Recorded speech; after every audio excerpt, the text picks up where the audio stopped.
Hey guys, what's up? It's iFlynn here, and today I'm going to be sharing with you guys 10 tips to help you improve in Rainbow Six Siege. I want to try to put out a 10 tips video every single week covering different elements of the game just to help you improve. Today's video is just going to be a few basic tips covering things that people may or may not be doing within their ranked games. I personally play around Plat 3 and Plat 2 elo mostly, so these are going to be tips that are specific to this elo because they're going to be things that I notice players may or may not be doing within that elo, if that makes any sense. If you've got any suggestions for different elements of the game that you want to get tips in, then just go ahead and leave it down in the comment section below. And while you're at it, why not leave a like on the video, as it helps the video out a lot.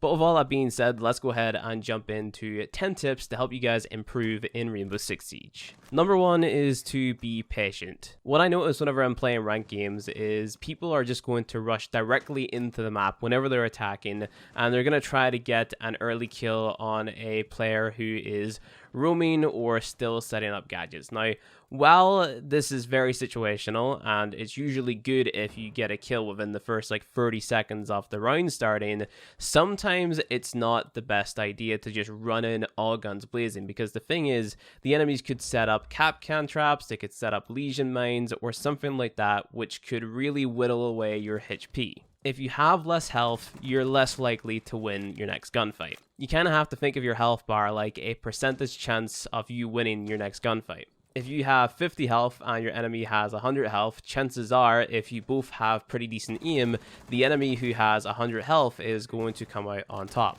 Being patient and taking your time to just think about the situation that you may be throwing yourself into is going to be a lot more beneficial long term, because if you have more health and you get that kill without taking any damage or something like that, then chances are you're more likely to get a kill later on in the round, meaning that you're more likely to win that round overall. The same could be said if you are defending. Instead of trying to run to a high traffic area or get a spawn peak or something like that, maybe hold back a little bit and wait for the attackers to make a mistake before you peek them. Then that way there's an even bigger chance that you're going to win the gunfight while also having more health at the end of it. Tip number 2 is to try and keep both of your drones alive. Now, this is an attacker specific tip, and there's going to be a lot of attacker specific tips on this list because that is where I notice people struggle the most whenever they're attacking. It's definitely the harder side to win rounds on. But what I notice whenever people are attacking, especially whenever I'm playing in a group of players, is that they're just going to use their drone and drive it right into the bomb site at the beginning of the round, which means they have one less drone for later on in the round.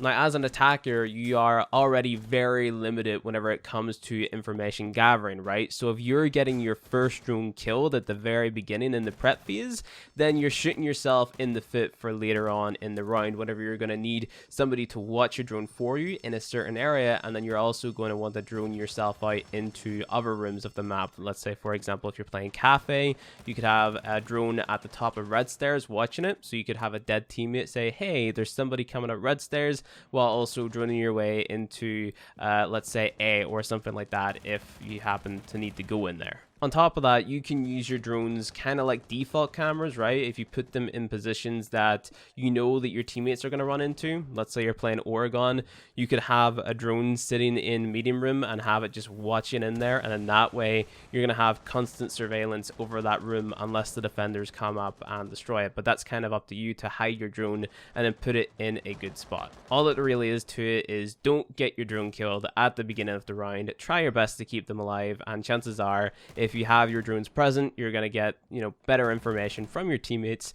Then that way you're more likely to win the round. Tip number 3 is another attacker specific tip, and this one is to claymore or air jab common run out spots as soon as possible. Now, this one should seem obvious to a lot of people, but whenever I am solo queuing or I'm playing with a team or a teammate who isn't necessarily that good at the game, what I notice is they sort of tunnel vision their job, or they tunnel vision kills, and then they completely forget about the run out that could potentially kill them. Let's take Skyscraper, for example. This map is known for its runouts, but you know, you can have people jumping out of Terrace, you can have people jumping out of Geisha. If you just put a Claymore there or an air jab there, then chances are that person who tried to do the runout is going to get refragged, and then you or your teammates are going to stay alive. So just fulfilling that role of being that one guy to put down that one Claymore could potentially save like 2 or 3 of your teammates, just like that. Tip number 4 is to put as much pressure on the enemy team as you can as soon as you can. Now, this tip is going to take a little bit of explaining because, you know, not everybody who plays Siege a ton is going to understand what I'm talking about. But what I mean with this tip, or applying pressure to the enemy team, is to basically make them uncomfortable. Let's say you're playing as an attacker. What you could do to make the enemy team uncomfortable is to open up all the barricaded windows in their bomb site, making them less likely to just stump around and change from cover to cover because they don't know if you're going to be playing at a specific window, right? Implying your team is making a bunch of noise. When it comes to defending, what you could do is you could just open up areas that the attackers are bound to be coming into. So let's say, for example, they're trying to open up the hatch above Laundry on Oregon. What you could do in the prep round is go up into Master and then make a hole in the rooftop above that hatch. Then that way, the attackers are going to be a little bit reluctant to just push right in through the front door, and they're probably going to drone out the top stairs and waste time looking around on the top floor for an enemy just because that floor is open. Honestly, this tip just comes down to opening up a bunch of areas that you know the attackers or defenders are going to be, and because you have all of these areas opened up, then they're probably going to be a little bit more reluctant to move around those areas freely because they know that they could get shot from a certain angle at any point in time. Tip number 5 is to not worry about your KDA. This mainly happens in the team that I play with, but what I notice is a lot of players that I play with, they get very insecure about how many kills they have, how many deaths they have, how many assists they have, even if we happen to be winning. I want you to imagine that you are playing Canal and you're holding server as a defender. You've got a enemy Thermite in the enemy team and you're playing Bandit. You're out of bandit charges because the Thatcher is just outplaying you whenever it comes to bandit tricking, and you've got a choice to run out and kill the Thermite but then get fragged by the Thatcher. Is that worth it? Probably. The reason that's worth it is because that is going to make your entire team more comfortable roaming around that area that the Thermite was trying to open up, right? So if we go back to the tip number 4, put as much pressure on the enemy team as you can as soon as you can. If that Thermite can't open up that hard wall, then that pressure can't be applied to your team and they're able to roam around that area a little bit more freely and worry-free, right? Simply because that Thermite's dead, they don't have to worry about that hard wall being opened and being shot from that area in particular, so they can back up to it for cover from people pushing on bridge or people pushing into B or whatever the case may be, right? So it just gives your team more options because you got that high impact frag on that Thermite. So even though you died, you still probably increase the chance of winning for your team because you got that frag. Now you could argue that maybe if you stayed alive you could have got 2 or maybe even 3 kills because you could have got a good position, but that is up to you to weigh the pros and cons in your head. Tip number 6 is to actively drone out rims for your teammates. Now this is something that every single person that I play with struggles with because they just don't know maybe the areas that they're droning or where you intend to push in. But let's say, for example, you are queued up with a buddy and your buddy says that they're going to push into Bull on Outback, right?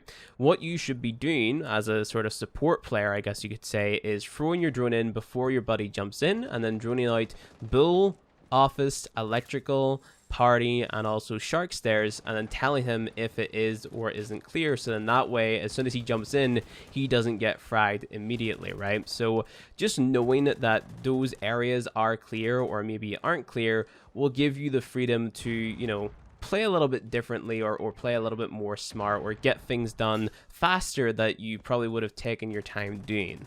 In that scenario, let's assume that your buddy was Thermite and they were going to open up the wall leading into games because they didn't have it electrified by a bandit, right? Because he knows that all those areas around him are clear, he can jump right in, he can walk up to that wall, get it open pretty quickly, and then maybe potentially kill somebody who was still roaming around the site. Tip number 7, it seems pretty obvious to the majority of the player base, but it's something that I barely see people doing, especially whenever it comes to opening up sort of high traffic areas. It's to play vertically. Now, whenever I say play vertically, I don't just mean play vertically to try and get a kill through the floor or the roof or whatever. I mean play vertically to destroy bandit charges, cage charges, open up mirror windows, things like that.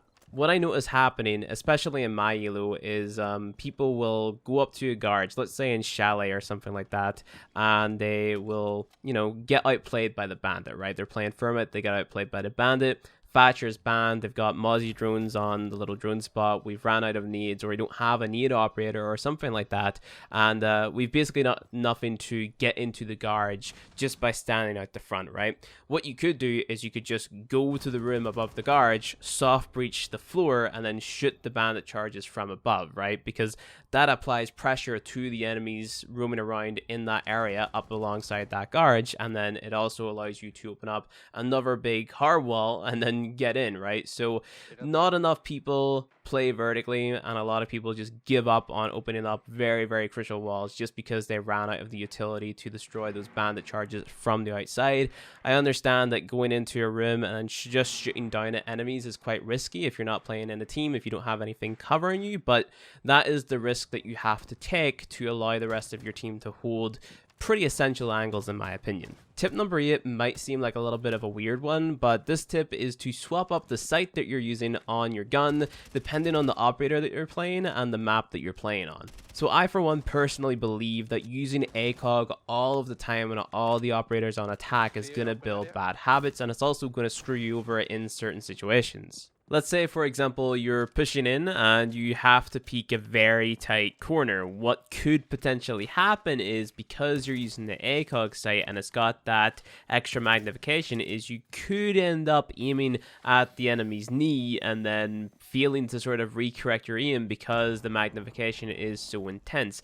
In that scenario, a holographic probably would have been better because you would have had a better peripheral vision. So knowing exactly what type of angles you intend to play, let's say for example you're playing Fermite, you open up a hardwall or something and you get the diffuser down, you can play from a distance and hold that diffuser from a longer angle, right? So there your intent is to play long angles, so why not use the ACOG? But if you intend on actually pushing into the site, then maybe a holographic is a better option, implying you know which way you're going to go. So let's say for example Chalet, you might want to bring a holographic sight if you're pushing blue because there's some pretty close quarter fights in that area, right?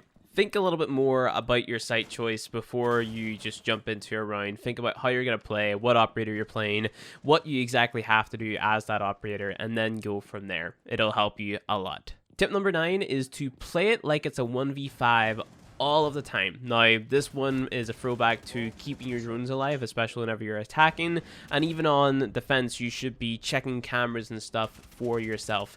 Never always rely on your teammates, because most of the time, I feel like teammates call out areas which are completely clear, and they say that there's an enemy in there whenever there's not. Sometimes the callouts are wrong, and you just need to 110% know where the enemy is before you even attempt to peek them. Otherwise, you're going to expose yourself. The enemy is going to peek you, especially if you're an attacker, because you know the defenders can get a lot more info quicker than you can. You have to know 110% where that enemy is, so then you can peek him more effectively and lose as little HP as possible, so then you have a higher chance of winning the round later on.